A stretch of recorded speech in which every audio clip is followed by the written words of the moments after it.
Tova Tarragon. I am the computer/technology teacher. I'm not going to say just computers anymore. I'd like to thank you all for coming. This is a very, very exciting night for all of us. Ohr Chadash is embarking on a great project, the iPad project. We, and I say the word we very, carefully, because it wasn't, Tova Tarragon didn't have a lot to do with it. But Noam Davidowitz is in the back, who is the chairman of the technical committee, I guess, of the school, has spent hours upon hours upon hours away from his family and away from his job, which we hope he still has, working on setting up all the technology in the school, and this is his pet project, the iPad project. So we really owe Noam a debt of gratitude for everything he's done. We're very excited about using the iPads. Using the iPads will enable the teachers in grades 4 through 6 to really differentiate learning for all the children. It's an easy way of assessing them, and learning will be going on all the time. No one will show a bunch of apps that maybe stop playing and watch the app. We'll give you enough time. We have recess time when you'll be able to play. There are so many apps we could have shown you. We could have stayed here till Rosh Hashanah, but we just chose a few interesting ones. If I forgot something, you add. Sure. Well, thank you everybody for coming.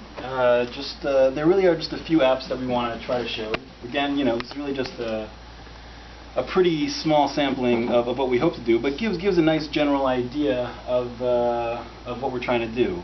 You can follow along on your own iPads if you want. If you go into your geography, if you find your folders, you'll see a geography folder. But it's actually what's going to be in my presentation folder, so just ignore my difference over here.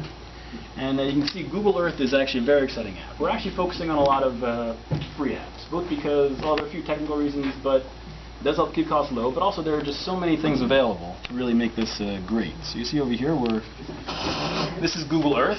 Over there is the Kotel. It's a nice place to start. You see, if you're playing around with it, you can really see that how interactive it is and how immersive it is. It gives students not just a sense of it's the place, but really a sense of distance and a sense of the world. I mean, and this doesn't just affect geography class. This really affects all classes. I mean, if you're learning Chumash, suddenly to be able to quickly identify the places that we're talking about is extremely productive. And in terms of or anything, you're doing literature, you want to view more on a place, you want to see the Grand Canyon. It's all very possible instantly. All the students can do it very quickly from their own iPads. So that's Google Earth. I guess we can actually zoom in on us. Let's see if that can work. Yeah, we can see the JCC pretty easily. But this gives you a good sense of Google Earth.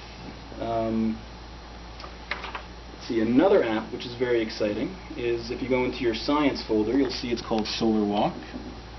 It's actually press the oh, sorry, you press the home button to go back. Don't worry, your kids will have a much easier time figuring this out. The home button is the circle button at the bottom. Or the side, depending on where you hold it. Right, so over here we see Solar Walk, which is really a fantastic app for exploring the solar system. It's really no need to take a trip to the science center. We can do it right here. I mean, this actually shows you currently, all the satellites that are currently orbiting the Earth. It's actually pretty cool. You can zoom in on one or two of those here. We can check out the International Space Station over there. It's pretty cool. Of course, you can go around to other planets.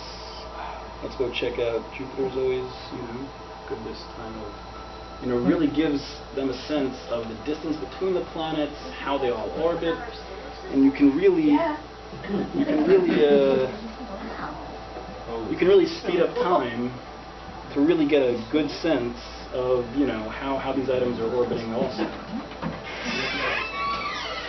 See if I can get a better angle.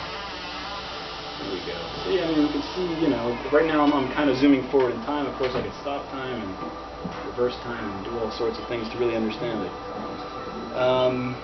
You can actually go out to star systems as well. But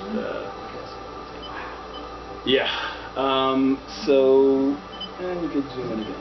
This app shows how an eclipse happens It's really Right. You fascinating. can actually you can simulate an eclipse in a great way. They have it on the app. Right. Oh, they do? All right, Yeah. I'll have to check that out later. Found it last night. I guess you can, all right, we're going too fast. All right, and that's Solar Walk. It's really a great app just for children to explore the solar system. And this gives you a sense of the kind of interactive, immersive kind of apps that are available on the iPad. There are, of course, great practical applications as well. And one thing we really hope to use a lot, and we're going to explore a lot further, it wasn't that easy this year to try to replace everything, because obviously it's a bit premature. But there are many, many books. If you go into your iBooks app, you should see 1 or 2 books there. And you can see, obviously, you now have books. I mean, they have textbooks available. They have all sorts of great books available. And within iBooks, you can not only, you actually have great options for doing a few things. You can, you can make a note over there,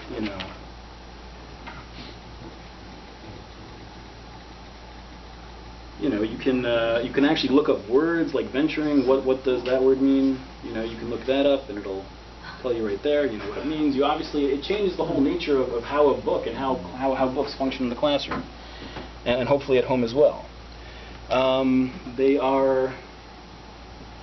That is iBooks, and these books are actually free. A lot of these older books, we're gonna try to see how many of these we can get, but books that are older, I think, than 80 years or so have lost their copyright, so they are freely available. I even downloaded one of the Boxy Twins books from when I was a kid.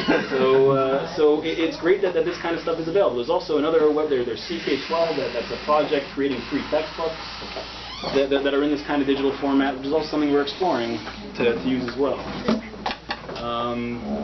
The next app is actually very exciting. It's actually, if you go into your Torah text folder, you'll see it's called Uvelech Derech. And this is literally Kol HaTorah Kula, quite literally. It is extremely impressive in everything that it has. Here, I mean, we can go simply into Chumash. It's got all of Chumash with tons of Mefarshim. It actually doesn't even show, right? It's shown Rashi Nucleus. It's got Ramban. It's got Ibn Ezra. It's got a whole bunch of. Got it all. Well, we can look at that a bit later. But I mean, it's not just Tanakh. It's everything. I mean, you have all of Shas here. You have Rishonim. You have Shulchan Aruch. You have Mishnah Berurah. I mean, you have quite literally, Kol HaTorah Kula. May I interject? Rabbi Sure, Meyer said to me in 4th grade he's planning to use this, have the kids like copy and paste a Rashi and then work on it together and try to figure it out. And also this gives the teachers, in another way that hopefully can come back and this pilot can help return stuff to us, is that instead of a teacher going to make copies every time they want to show students a source, the students have every single source pretty much right there on their iPad. So right. if they want to show money them, not to buy Tanakh.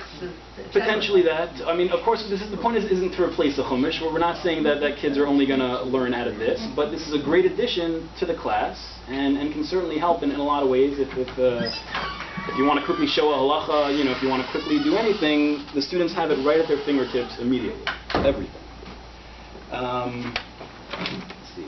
The next app is actually a fun little app. It's you can actually go into your arts and crafts app. There are many apps like this. There's a guitar, but this kind of helps with the nice music component which we'd like to integrate. I mean, you guys are free to play with any of the arts and crafts things that you want. They have a nice guitar app, a drums app. There's and of course, the students don't necessarily have to fight over which instrument they want. They'll all get the instruments that they want because they have all the instruments on their iPad. Wait for recess, please. Right. Now, there'll be plenty of time to play on your iPads afterwards, but it's understood that you want to play now. So did the kids get them also? What? Yeah. Did the kids get iPads also? You mean you Yeah, have right. to share? It'd be great if the kids could get them. Yeah, it is something we're exploring, so hopefully we can integrate that too. So here is something I want to show you, which is actually something we're very excited about here. It's Khan Academy. It's actually the 3rd grade has already started on using laptops, and something we're going to bring into the 4th, 5th, and 6th grade as soon as we start getting going. And it's really an incredible utility that has numerous components to it. One is essentially videos. This guy, Salman Khan, he basically made thousands and thousands of videos covering all human knowledge, essentially. But we're going to use it for math. He has made videos covering essentially every topic of math, all the way from 1+1 to advanced college math. And not only that, there's also practice exercises, which are carefully monitored, can be carefully monitored by the teachers and the parents alike. And that way the parents and the teachers can easily assess the students' abilities and interact immediately. And you can see, you know, for the students, it's a fun little game. You know, they're given you know, some fun little. It's essentially a fun game. I mean, you have to see the third grade doing this right now. It's really. I mean, my son's in it. I believe. They're doing it on the on the laptops. Yes. So I mean, it'll be a lot easier with the iPads because their accounts are already on it. They won't have to log in. It's always a bit tricky with third graders, but they're smoothing that part out as well.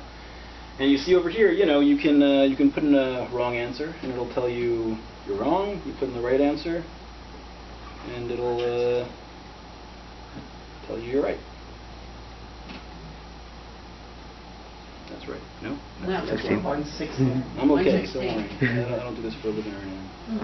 I think you should go to third grade. Yeah, probably. All right, and you earn badges, you earn points, you earn energy points. It's a great system, and it really allows each child to work at their own level while a teacher can easily assess them and interject and basically focus on each child and see what is blocking this child from moving forward and really targeting that child and helping them through that. It's so far working amazing with Ms. Rubenstein in third grade.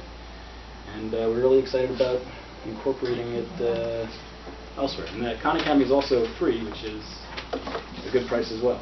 So. And just, yeah, in general, the ability to research and really explore all kinds of, you know, this is a web browser. The kids are easily connected to the web, and you can really search for anything. In fact, you can also see we've installed the Hebrew keyboard in all of them. So we hope that kids learn both typing in Hebrew. It's definitely a skill that's going to become more and more important as, you know, as technology becomes more ubiquitous. Typing in Hebrew is definitely a skill we want to start as soon as possible, and this is definitely something that can help them. And you can, you know, simply doing research is, you know, pretty easy to do. And you get, that just takes you to the Maps app. But that potential is something we're very excited about as well. And I guess there are a few more. All right, I think this does show a good sample. We can definitely spend a lot more time showing more apps, but I mean, you're free to look at the apps a bit on your own.